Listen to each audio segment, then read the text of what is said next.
আমার যাকে মনে হয়েছে মুক্তিযুদ্ধ বিরোধী শক্তি, যাদেরকে মনে হয়েছে আমি তাদেরকে সেভাবেই ট্রিট করেছি। রিসেট বাটন পুশ করে সব অতীত মুছে ফেলা, এটা মানে কি? এটা তো তাহলে আমি তো মনে করি যে আসলে মুক্তিযুদ্ধের বিরোধী শক্তি আমাদের দেশে এখন গভর্নমেন্ট হিসেবে আছে। লালমনিরহাটের সহকারী কমিশনার তাপসী তাবাসসুম উর্মিকে এবার সাময়িক বরখাস্ত। গতকালকে তাকে ওএসডি করা হয়েছিল, আজকে তাকে সাময়িক বরখাস্ত করা হলো। আমি তার মত প্রকাশের স্বাধীনতা নিয়ে একটা ভিডিও করেছিলাম। আমি আবার আমার এক সাবেক কলিগ বাংলা ভিশনের, সে আমাকে যমুনা টেলিভিশনের তার কথোপকথনের অডিওটা আমাকে পাঠালো। আমি আসলে আগে তার পুরো বক্তব্যটা শুনিনি।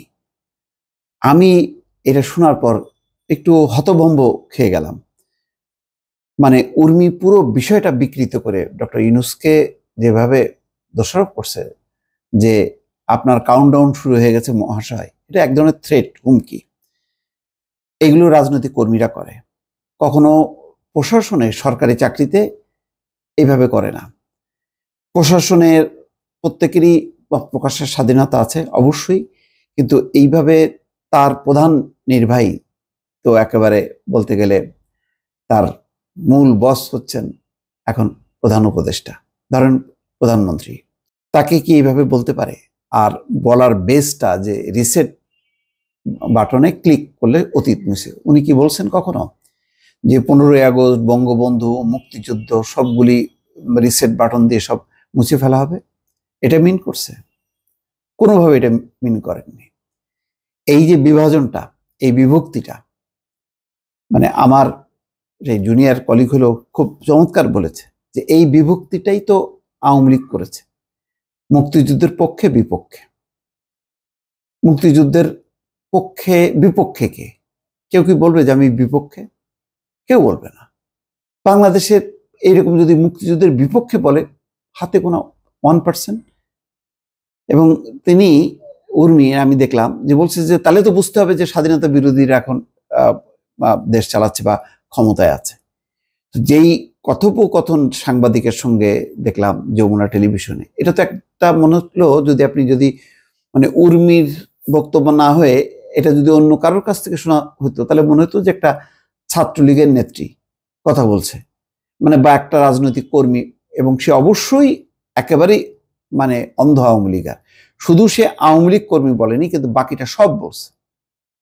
সে 15ই আগস্ট, তারপরে জাতির জনক বঙ্গবন্ধু সবকিছু নিয়ে আসছে, শুধু শেখ হাসিনাটা আনে নাই।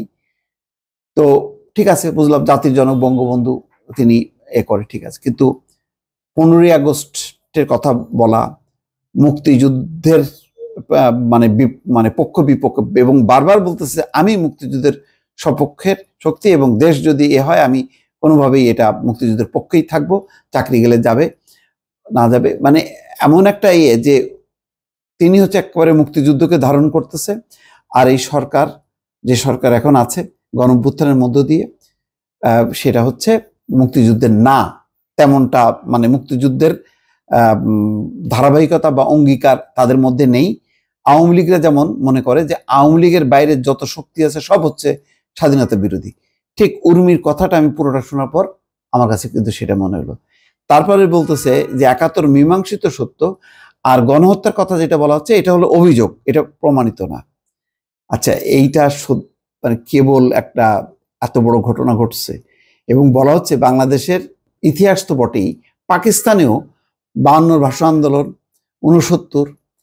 52 ভাষা আন্দোলনে 12 জন, আর 69 পর্যন্ত পাকিস্তান মানে শাসকদের বিরুদ্ধে আন্দোলনে 47 না 48 জন মারা গেছে। শুধু মুক্তিযুদ্ধটা বাদ দিলাম, বাকি এর কোনো আন্দোলনে কোনো শাসক গোষ্ঠী এইভাবে গুলি চালায়নি। এখানে এটা কি প্রমাণিত হয়নি যে এরকম প্রায় 1000 মানুষ মারা গেছে, 3-4 হাজার 5 হাজার আহত হয়েছে, আহতরা এখনো কাতরাচ্ছে হাসপাতালে। এটাকে বলতেছে যে এগুলি প্রমাণ সাপেক্ষ ব্যাপার, মানে এটা হইতেও পারে না হইতে পারে, এটা মানে বিচার্য বিষয়, মানে এটা প্রমাণিত না। তার মানে কি সে খাটো করে দেখছে, তার মানে এই গণ অভ্যুত্থান, গণ আন্দোলন, এই বিষয়টাকে সে ভালোভাবে নিচ্ছে না। একবারও বলছে না যে মানে আমরা কি বলে সবাই যেটা বলছে যে জুলাই আগস্ট মাসের অভ্যুত্থান, বিপ্লব বা একটা নতুন বাংলাদেশ, এই চেতনাটা তো সে একবার উচ্চারণ করছে না। এইটাকে ধারণ করে যদি বলতো যে ডক্টর ইউনূস আবার কেন সে রিসেট বাটন দিয়ে মুক্তিযুদ্ধ, 15ই আগস্ট এইগুলিকে মুছিয়ে ফেলতে চায়, বিষয়টা তো তা না। সে তো এই অংশটাকে, অর্থাৎ শেখ হাসিনার যে পতন গণঅভ্যুত্থানের মধ্য দিয়ে এবং তার মধ্য দিয়ে যে মারা গেল প্রায় হাজারখানিক মানুষ, ছাত্র জনতা, এটাকে তো স্বীকৃতি দিল না, কিন্তু ওইটাকে সে আবার মনে করতো। তার মানে হচ্ছে এটা তো আওয়ামী লীগের কর্মী যদি একটা বক্তব্য রাখতো তো এটাই তো সে বলতো। তো তার সাথে উর্মির পার্থক্যটা কোথায়? এটা খুবই দুর্ভাগ্যজনক। আমি প্রথম আমার যে ভিডিওতে গেছে আমি এটা মনে করছি মত প্রকাশের স্বাধীনতা আছে, তার ডক্টর ইউনূসের কোনো বক্তব্যের সঙ্গে সে দ্বিমত পোষণ করতে পারে, কিন্তু পুরোটা শোনার পর আমার যেটা মনে হলো যে সে তো একেবারে পরিষ্কারভাবে মানে একদম পক্ষ নিয়ে যেটা বলে যে আওয়ামী লীগের ক্যাডাররা যেই ভাষায় কথা বলে তার তো ভাষা বক্তব্য সেরকমই, এবং বিন্দুমাত্র শ্রদ্ধা সে দিল না যে এই আন্দোলনে যারা শহীদ হলো তাদের প্রতি বিন্দুমাত্র সে শ্রদ্ধা পোষণ করলো না। তাহলে কি ধরনের সে? তাহলে তো বুঝতে হবে যে এই 15 বছরে যাদের নিয়োগ হয়েছে বিসিএস ক্যাডারে বা বিভিন্ন সব হচ্ছে দলীয় ভিত্তিতে নিয়োগ হয়েছে। যে অভিযোগটাগুলো যার বাপ দাদা 14 গোষ্ঠী দেখা হয়েছে যে কেউ বিএনপি জামাতের আছে কিনা, তাহলে উর্মির ব্যাপারে একটা ইনভেস্টিগেশন করা দরকার যে তাহলে উর্মির বাবা মা সব নিশ্চয়ই ওই আওয়ামী ঘরানার, তাহলে এইভাবে সে বক্তব্য রাখবে কেন? তা তো আমি তো মনে করি যে শুধু এখন মানে ওএসডি বা বরখাস্ত না, তার বিরুদ্ধে তো রাষ্ট্রদ্রোহিতার মামলা হওয়া উচিত এবং তার ব্যাপারে আরো তদন্ত হওয়া দরকার। যে যেখানে সে এই আন্দোলন বিপ্লবকে স্বীকৃতি দিচ্ছে না, বলতেছে এটা প্রমাণ সাপেক্ষ অভিযোগের বিষয়, আর ওইটাকে বলতেছে ওইটার ব্যাপারে তো কারোরই কোনো ইয়ে নাই, সে ঠেলে ঠেলে দিচ্ছে কেন? যেমন আওয়ামী লীগ মানে আওয়ামী লীগের বাইরের যত শক্তি আছে, আওয়ামী লীগ বিরোধী যত শক্তিকে যেমন ঠেলে দিত স্বাধীনতা মুক্তিযুদ্ধ বিরোধী, এই তবাসসুম উর্মি তো ঠিক সেই কাজটাই তো করলো। পার্থক্যটা কোথায়? এটা তো মানে খুবই সিরিয়াস।